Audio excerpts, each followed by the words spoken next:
up, my people? It's your boy, Mr. Getting It Done. Welcome back to the channel. Today, we're going to be talking about your consumer profile, aka your credit profile, right?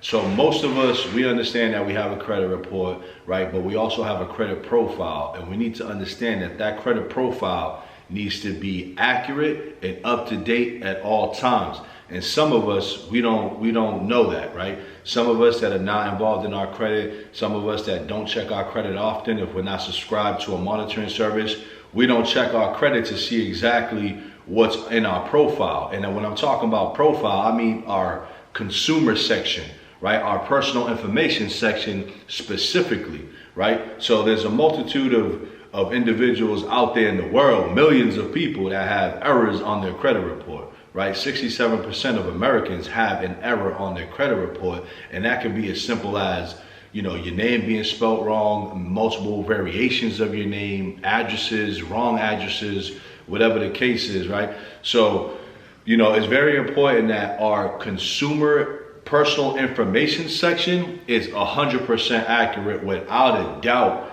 to make sure that we have all of the correct information reporting to our credit report. So in this video, we're going to talk about what should be on your in the consumer section of your credit profile, right? And what are some of the things that you can do to go ahead and get those taken care of if they're not accurate. So, pulling out my board, my people, let's talk to the board here, okay? So I hope that this, why do I keep saying I hope? You should be able to see this. You can be able to zoom in on this puppy and check this out. But like I said before in my prior videos, I'm a visual type of person. So I wrote this down for those of my people that are visual, just like myself, right? So let's talk about your consumer profile, okay? So some of the things that are in your consumer profile are your name.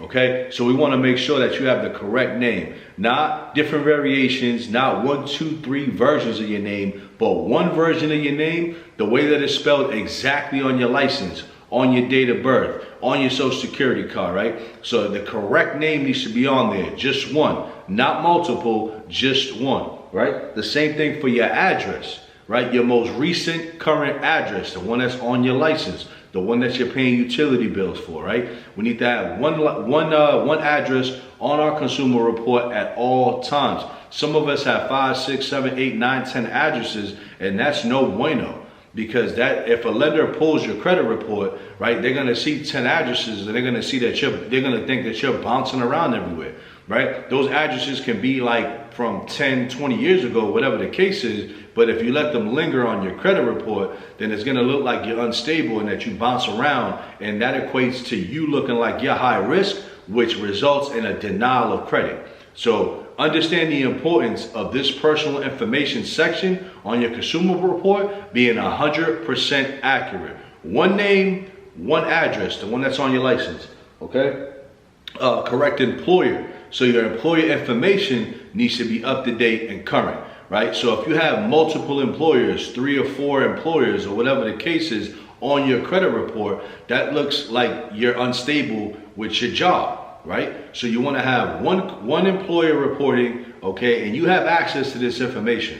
When you log into whatever monitoring service, whether it's Experian, whether it's TransUnion, Equifax, you have access to your personal information section, and you have the right to make sure that that is 100% accurate, okay? So make sure that your employer is accurate, right? Let's talk about the correct phone number. Make sure that your phone number is up to date and accurate, because when lenders check your credit report and they want to verify that it's you, right? If you put a security freeze or if you put a fraud alert on your credit report, the phone number on there, the creditors can call to verify that it's actually you. So make sure that that is 100% accurate as well. And then lastly, make sure that you have the correct accounts on there. Okay, so if you have a credit card, if you have an auto loan, student loan, mortgage, make sure that those accounts are accurate. Make sure they're reporting the right balance. Make sure that they're the right creditor. Make sure that the right open date. Like, make sure that all that information, your payment amount, right, your payment history, make sure that all that information is accurate. So you want to make sure that you're checking your personal information section to make sure that information that's coming in onto your consumer report is accurate.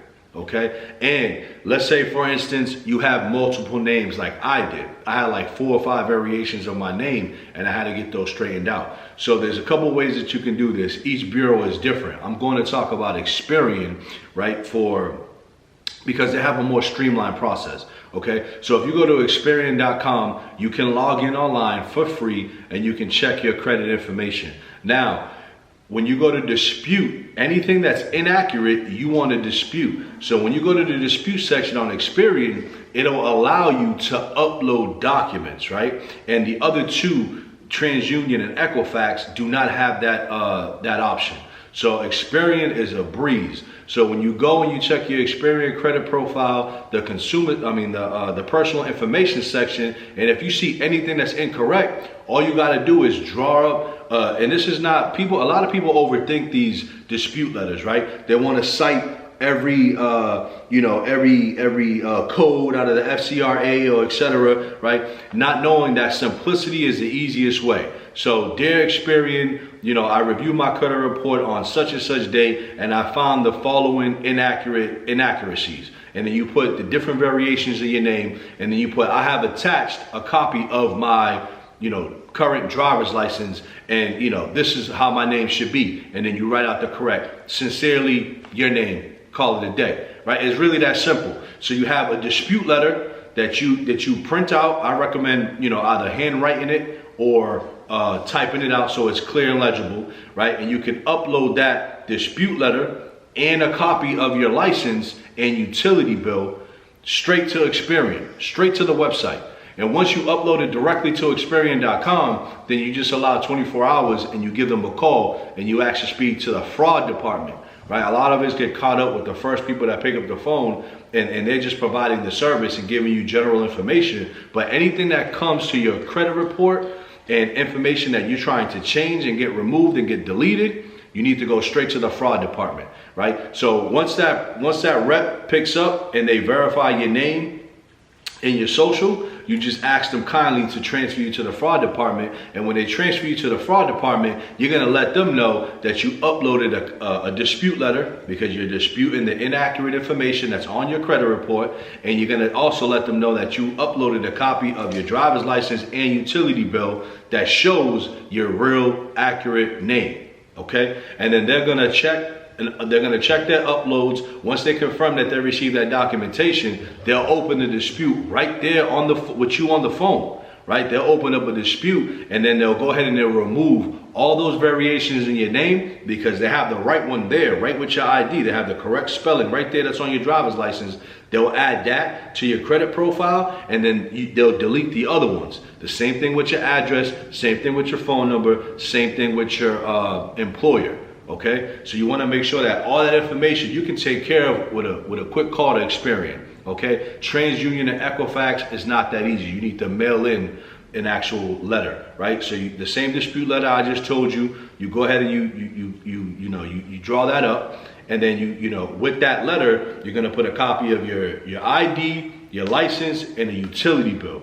Right? It's very important because when you send in these disputes, if you don't have all the required documentation, they're just going to spit out, an auto-generated, response saying that you didn't provide the correct documents and they couldn't help you. So make sure that you're sending in the correct documents whenever you're disputing. When any dispute that you send in, and we'll talk about disputes in another video, but any disputes, any information that you're trying to dispute, whether it's personal information, collections, charge-offs, whatever the case is, you always want to send in the dispute letter, right? Breaking down your dispute and what you want to, get resolved. A copy of your license and social, right? These are mandatories, non-negotiables. A copy of your utility bill, right?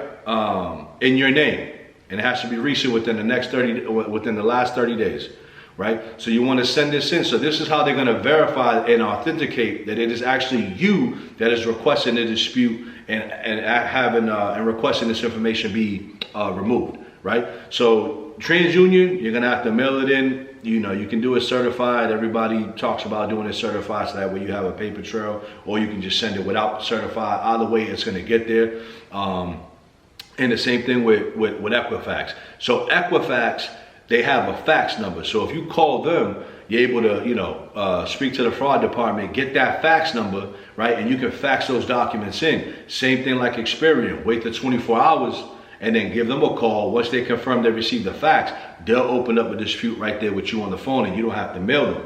Okay, but you can also, with Experian, because you uploaded documents, you can also mail it. So don't think that, if you're that person that want to have that paper trail, then you can certainly, upload the documents to Experian, call them, get everything taken care of, but also mail them. That way, that, okay, I did mail this and I have a paper receipt. I have the confirmation receipt that they received it. If you're that type of person that you need that for your records, you can do the same thing with Equifax, right? You can call them, you can fax them the information once you get the fax number, and then you can also mail it. You know what I mean? But they're going to open up that dispute with you right there on the phone, which is going to help expedite that process. So my people, if you like the video, if you like the information, if you like the content, please consider subscribing, smash that like button for the YouTube algorithm. If you have any questions regarding disputes, regarding credit, whatever the case is, put it in the comments below. I'll make a video addressing specifically that question to help you out. This channel was created to help us grow, to help us understand credit so that we can use and leverage our credit to create freedom for ourselves and to create wealth for our families, man. So thank you for stopping by the channel. Hit that bell notification so you can be notified when I upload any new videos. And my people, my beautiful people, excuse me, so excited. I'll catch you in the next video. Peace.